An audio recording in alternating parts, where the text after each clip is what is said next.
Saya tertarik dengan abang punya side mirror tu. Cerita sikit bang. Set mirror ni, So bang, motor dekat depan abang ni, motor apa ni bang?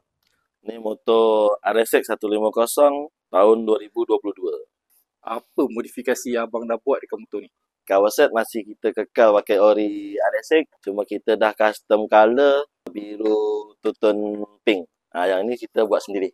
Saya tertarik dekat bahagian tengah ni. Cerita sikit bang, apa benda ni bang? Ni damper, kita nak ketatkan handle, lagi tak payah ketuk-ketuk bearing cone lah. Just Boleh adjust. ada nombor kat situ. Ah. Macam sikit bang, try.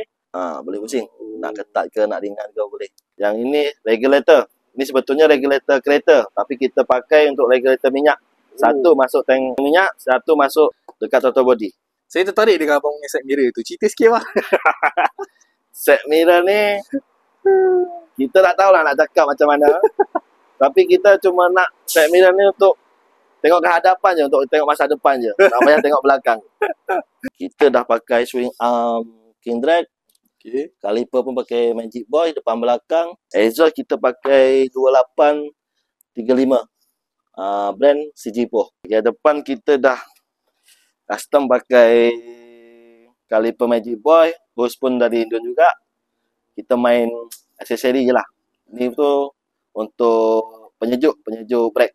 Lampu depan ni kita atas bawah dah custom. Okay. Yang lampu asal ni memang RSX tu memang tak ada lampu.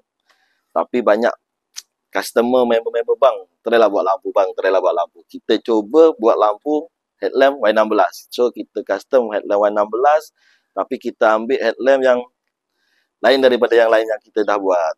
So kita ambil headlamp yang bercolor-color lah. So yang depan pun kita dah ambil design macam ni. Kita ambil design tulisan Winner X. Yang sebelah kiri kita pakai lampu mata. Oh, ada mata? Ada mata. Oh, Semua ni pun kita custom sendiri. Kalau kita nak custom lah lampu ni daripada bawah sampai atas ni, berapa total cost abang nak spend lah untuk lampu aja ni? Lampu untuk atas saja kita ambil dalam 400. Yang bawah ni dalam 700 ke 800 kos lah. So maknanya untuk lampu je dah hampir 1000 lebih kan? Betul. Okey, maknanya ni casing asal tapi buka modify balik lah bahagian dalam dia. Bahagian yang bawah ni memang pakai yang original, cuma kita custom bahagian dalam saja. Okey. So daripada lampu atas tu bila on dia jadi macam mana? Okey, kalau kita nak hidupkan lampu, dia ada juga lampu terang dia. Atas bawah. Okay. Ada function. Semua kita custom, semua ada function. Okey. So yang bawah ni ada lagi dia punya lampu lain ke dia memang macam ni je? Bawah ni cuma kita main lampu macam ini aja, color-color je lah. Kita malam pakai lampu atas. Okey. Okey bang, so kalau daripada segi modifikasi lampu atas ni, susah ke, senang ke, banyak kerja ke, PNP ke macam mana? Kalau nak cerita dari awal mula saya custom, awal mula memang susah lah. Inner ni masuk lampu ni dulu kita buat habis lah 5 inner. Alhamdulillah dah banyak kita buat, sekarang terus menjadilah. Dah tahu dah macam mana nak buat lah. Dah tahu dah sekarang nak buat. Cuma wiring je lah, susah sikit. Wiring je lah macam biasa. So kalau anda kata orang dekat luar sana yang nak buat lampu ni, diorang boleh cari abang dekat mana? Boleh cari saya dekat TikTok saya, MyModified77, atau dekat Facebook saya, Mas Yanto. Okey, tu dekat belakang tu ada. Siap. Siap. Ada banner sekali. Okey. Okey bang, kita nak abang belanja bunyi sikit bang.